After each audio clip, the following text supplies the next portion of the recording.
sejam muito bem-vindos, estudantes e professores do 7º ano. Eu sou a professora Shirley Botelho, do componente de História. Vamos então à leitura do nosso objeto de conhecimento. Aula de número 1 tem como objeto de conhecimento a construção da ideia de modernidade e seus impactos na concepção de história e o detalhamento, conceito de modernidade. Vamos para a nossa aula.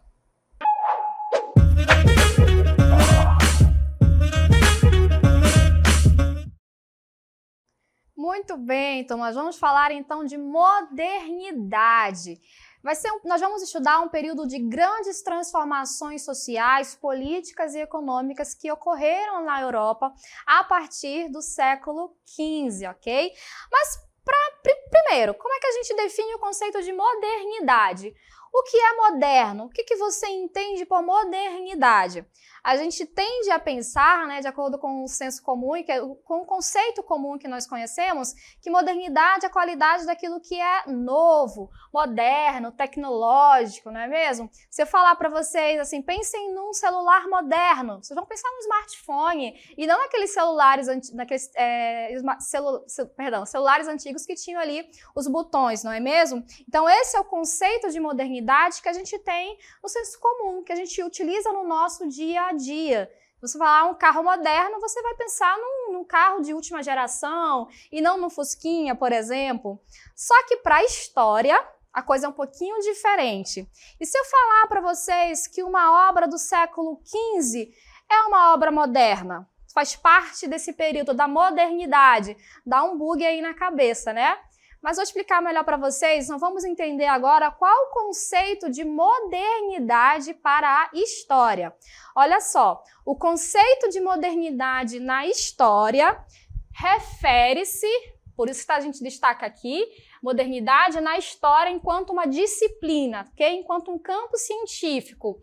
Refere-se a um período de transformações profundas e significativas que vão ocorrer no período de transição entre a Idade Média e a Era Moderna, o que a gente vai chamar de Idade Moderna, que ocorreram aproximadamente ali entre os séculos XV e XVIII. Esse período ele é caracterizado por mudanças em várias esferas da sociedade, incluindo aspectos culturais, políticos, econômicos e científicos. Então percebam que nós temos aqui mudanças em várias esferas, em vários níveis que vão moldar o pensamento ali, essa transformação da era moderna, da Idade Média, para a Era Moderna. Mas, professora, como assim Idade Média, Era Moderna? Vamos entender isso aqui.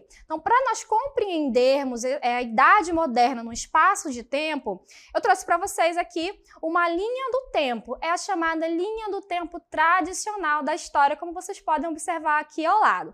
O que é a linha do tempo tradicional da história, professora? Já respondo, vocês já devem ter estudado aí que a linha do tempo ela é uma forma de organizar didaticamente o estudo da história. Então fica mais fácil ali para os historiadores do século XIX criaram essa linha do tempo, onde eles vão sistematizar o estudo da história, ok?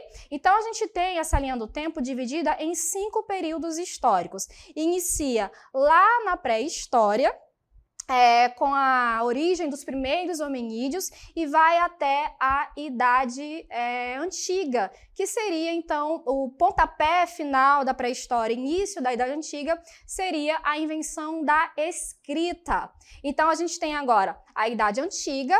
Posteriormente, nós vamos ter a Idade Média, que vai do século V até o século XV, com a queda de Constantinopla, e inicia, portanto, a Idade Moderna. Esse período, a gente vai colocar aqui na tela para vocês visualizarem melhor, esse período, ele começa ali com a queda de Constantinopla e vai até o século XVIII, ali em 1789, com o início da Revolução Francesa, e tem início, então, um novo período histórico, a Idade Contemporânea, que ela seria até os dias atuais. Então, olha só, essa linha do tempo, ela contém, assim, algumas críticas que os historiadores posteriores eles vão inferir a ela. A questão do eurocentrismo, de negligenciar demais culturas e demais povos, só que a gente ainda utiliza ela para entender esses períodos históricos e como que eles estão organizados, certo? Mas, professora, acabou a Idade Média lá no século XV, começou da noite para o dia a Idade Moderna? As coisas não são bem assim, certo? Na história, a gente trabalha com os conceitos de ruptura e permanências. O que seria ruptura? É o rompimento, é a quebra de um padrão. Então, quais são os rompimentos que vão acontecer nesse período? É isso que nós vamos estudar, tá? O que vai ser rompido, o que vai ficar lá para trás, mas o que permanece também, certo? Então, a história, esse período, ela é feito de rupturas e permanências, lembrem-se disso, ok? Então, já situamos a modernidade no campo da história, enquanto um período histórico em que ocorreram grandes transformações em vários níveis, e isso vai mudar completamente a configuração europeia, certo? Vamos dar continuidade, então. Que a modernidade, ela pode ser caracterizada como um amplo conjunto de transformações nas estruturas sociais do Ocidente, resultante de um processo prolongado de racionalização da vida. Segundo o historiador Jacques Le Goff, a modernidade ela é intrinsecamente ligada ao pensamento ocidental, representando um processo de racionalização que permeia as esferas econômica, política e cultural. Então, segundo o historiador importante, o historiador Jacques Le Goff, nós vamos ter aqui uma mudança de pensamento que o homem agora ele passa a ser mais racional. E é essa racionalidade que dá uma certa virada de chave para esse período moderno. Nós vamos ver agora os marcos da modernidade, quais são as características que fazem com que esse período seja considerado, portanto, o período moderno. Então, a gente tem aqui a burguesia, o surgimento da burguesia como um dos marcos da modernidade. O que é a burguesia? Vamos ver aqui. O desenvolvimento comercial proporcionou o surgimento e o fortalecimento da burguesia, um novo grupo social formado por comerciantes, banqueiros e artesãos. Então, lá na Baixa Idade Média, no final da Idade Média, nós vamos observar ali o declínio do sistema feudal, consequentemente vai haver o desenvolvimento comercial e urbano. E surge, portanto, essa nova classe social que está ligada ao comércio. A burguesia surge aqui, ok? Então, nós temos um dos marcos da modernidade muito importante é esse grupo, que vai financiar e vai efetivar várias mudanças posteriormente. Então, vamos observar o outro marco da modernidade, que é em relação ao renascimento cultural. Então, esse período representou uma significativa mudança cultural, artística, científica e filosófica. Então, olha só, as coisas estão mudando no campo social e vão mudar também na mentalidade. O Renascimento aqui, que é inspirado nas principais obras da Antiguidade Clássica, que haviam sido negligenciados durante a Idade Média, por isso o nome, de Renascimento. Ele vai ser caracterizado pelo ressurgimento do interesse nas artes, literatura, filosofia, ciência, história e outras áreas do conhecimento. Então, o homem moderno, ele já se intitulava moderno. Por quê? Porque eles vão procurar buscar inspiração lá nas obras da Antiguidade Clássica, nas artes clássicas, da Grécia, Roma. Para quê? Para se contrapor ao período que eles consideravam um período de obscurantismo, que seria a Idade Média, fortemente pautado nas questões religiosas, onde a igreja ela dominava ali o pensamento, ela ditava as formas de pensar, ela mantinha aquela estrutura, ajudava a manter a estrutura social da Idade Média, e essa nova classe social, ela não cabe mais naquela sociedade. Então, a ideia aqui é trazer novos valores para aquela sociedade que eles consideravam como ultrapassadas. E onde eles vão buscar esses valores? Lá na Antiguidade Clássica. Uma das características do Renascimento é o Renascimento cultural. Então, eles vão se inspirar para fazer um retorno a uma nova configuração artística. Vamos observar aqui agora duas obras da arte medieval e a arte renascentista, a arte moderna. Vocês estão observando aqui uma diferença entre essas obras?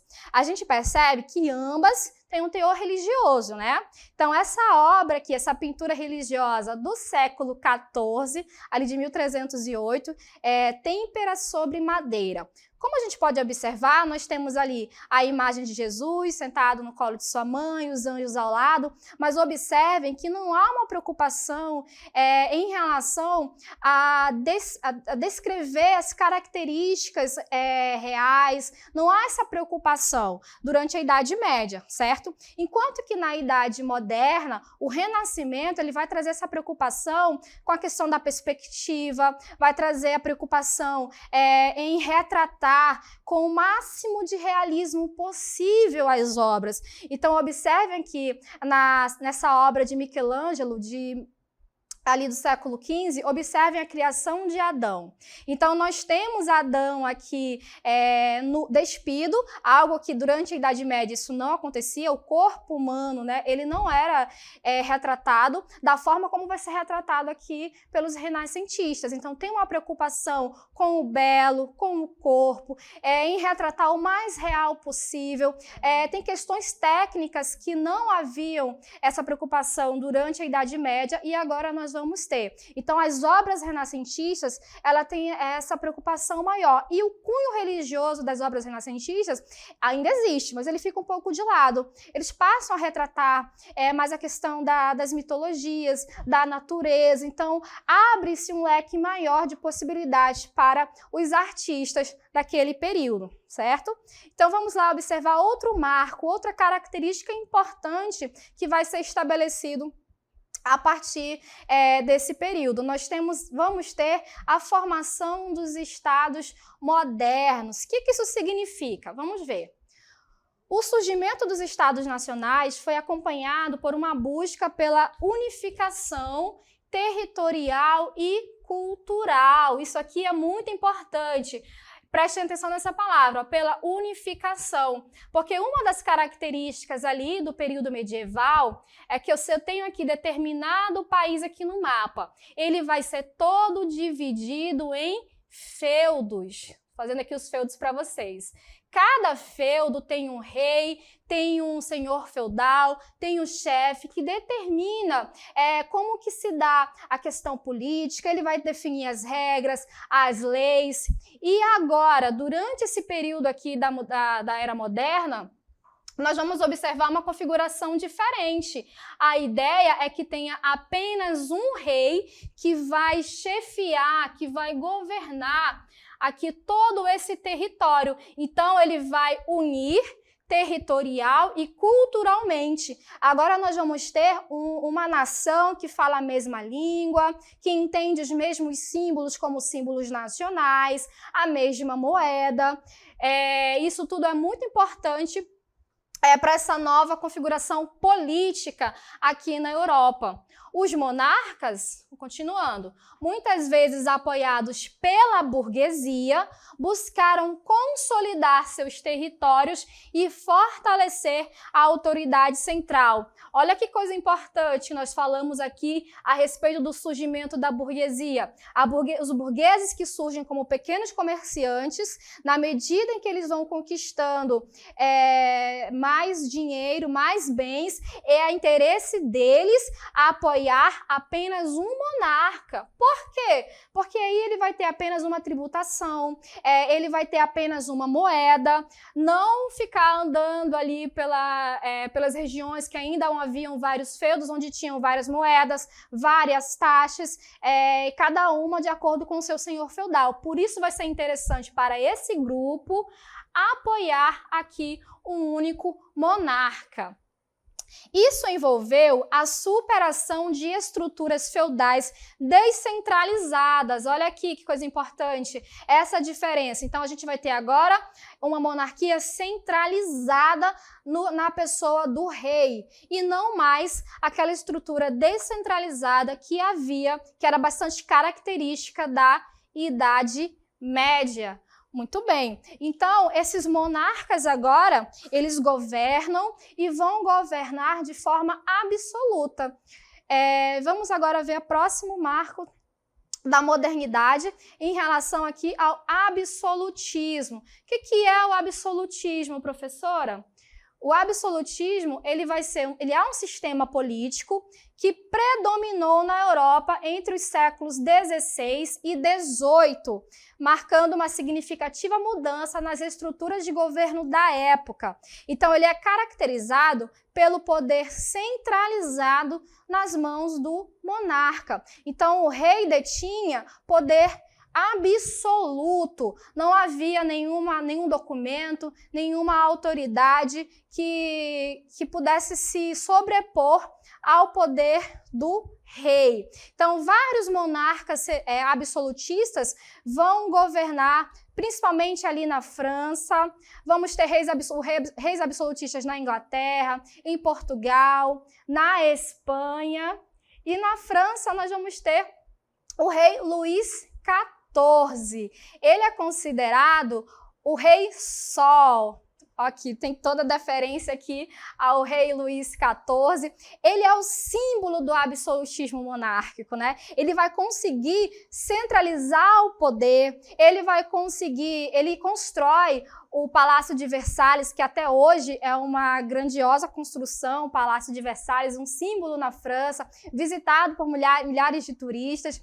Então, o rei Luís XIV, ele representa o máximo, né, desse absolutismo monárquico da era moderna. Ele se intitulava ali o Rei Sol, ele teria dito a famosa frase, l'état c'est moi, o Estado sou eu. Então, olha só, o Estado, ele está concentrado na pessoa desse monarca, que detém aí todo o poder. Então, se antes os monarcas, eles precisavam das relações de suzerania e vassalagem para manter o seu reinado, para manter o seu feudo, para garantir a estabilidade do feudo, garantir a segurança do feudo quando necessário, agora o rei, o monarca absolutista, não. Ele manda e desmanda de acordo com o seu bel prazer, certo? Não existe autoridade acima dele.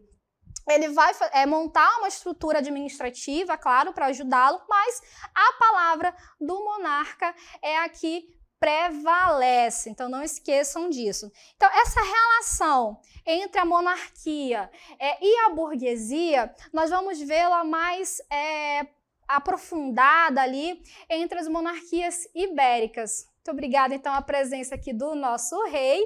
Vamos ver agora outro marco da modernidade. Nós temos aqui as grandes navegações. O que foram as grandes navegações? Foram uma série de expedições marítimas que também aconteceram entre o século XV e ali o XVI, tudo dentro aqui da era moderna. Percebam que nós já falamos de várias características desse período e como muita coisa mudou, como muita coisa aconteceu. Por isso, no início da aula, eu falei, é um período de grandes transformações, né? Em várias esferas. A gente tem aqui esse desenho, Teatro do Globo Terrestre, é uma obra de 1570 que está mostrando ali o globo. Percebam que ainda está faltando algumas coisas, era a forma como eles enxergavam o mundo ali no século XVI, já haviam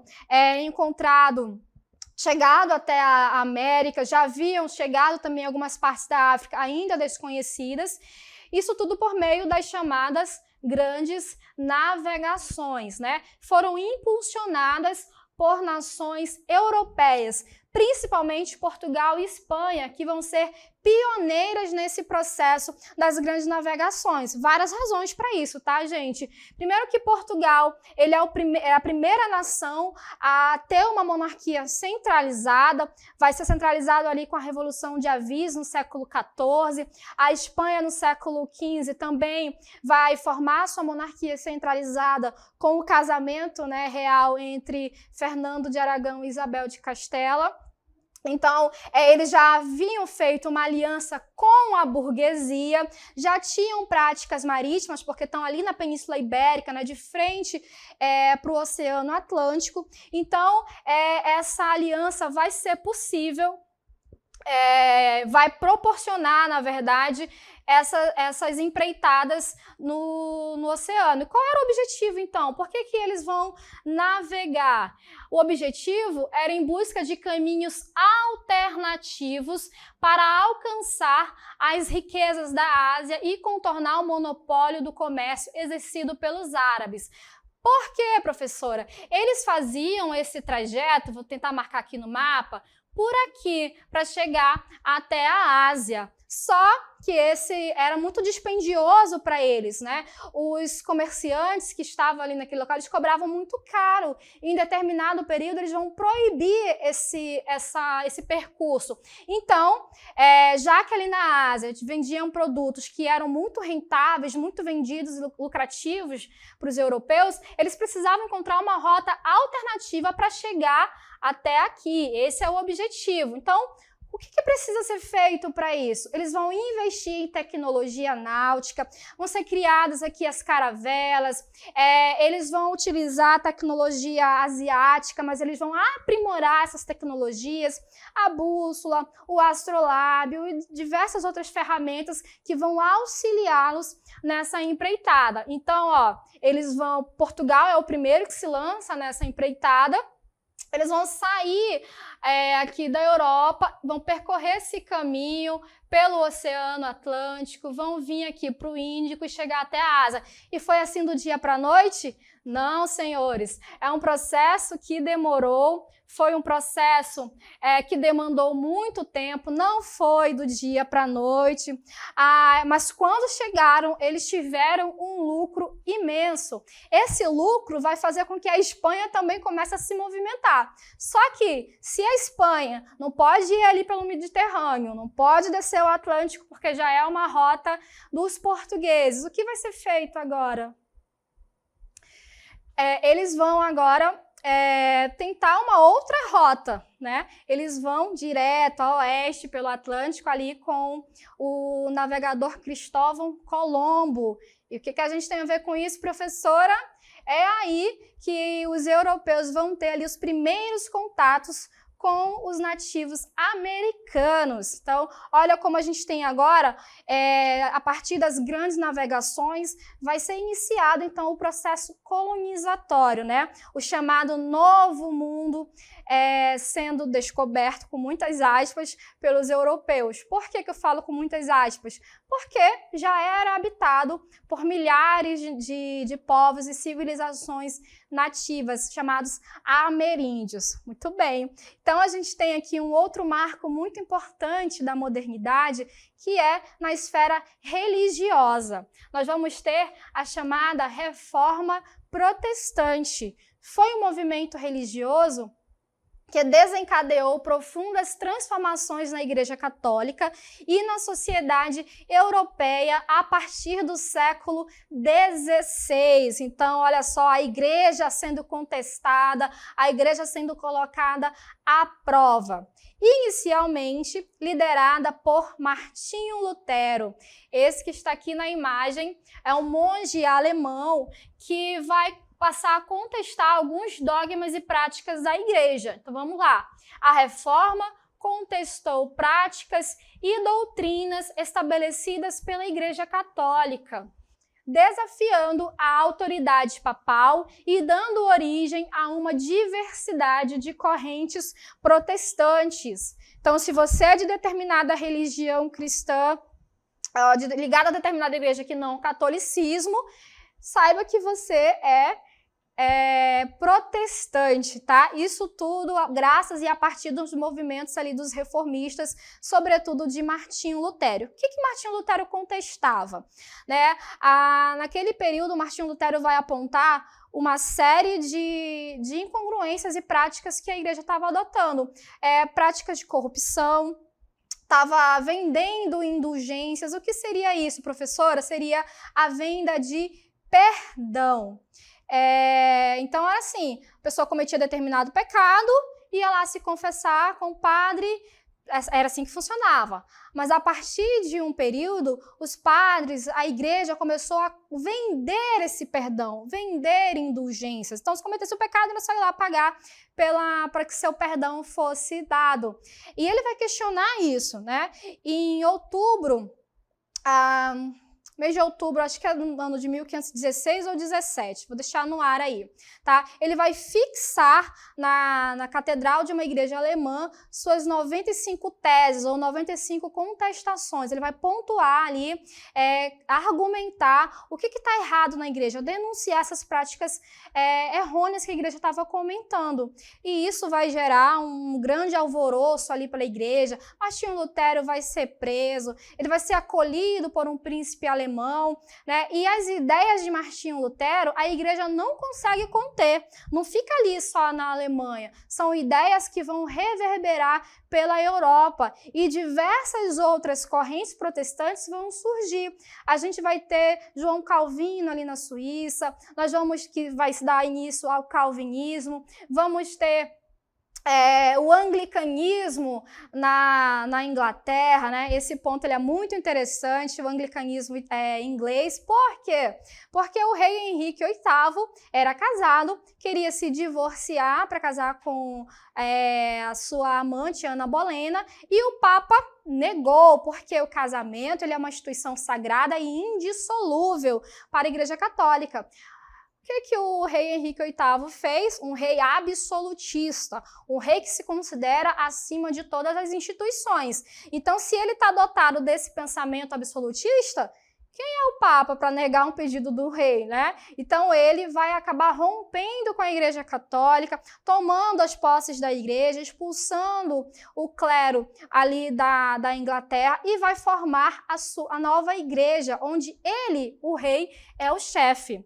Olha como essa mudança de pensamento é importante. Me diga você se um rei do período medieval teria coragem de contestar a grande senhora feudal que era a Igreja Católica. Então, essa mudança de pensamento que vem se desenrolando desde o início, do final da Idade Média para o início da Idade Moderna, vai fazer com que o rei se sinta nessa autoridade de contestar o Papa. E aí ele retira a Igreja Católica e forma o anglicanismo, sendo ele próprio o chefe da igreja, certo? Então, esse movimento de contestação da igreja, ele muda muito a mentalidade, ele ajuda nesse processo, porque a igreja, ela manipulava ali as formas de pensar das pessoas, ajudavam na questão política e agora isso vai ser, de certa forma, rompido pelas reformas, pelos movimentos protestantes, né? Outro marco muito importante que a modernidade vai nos trazer aí é em relação ao iluminismo.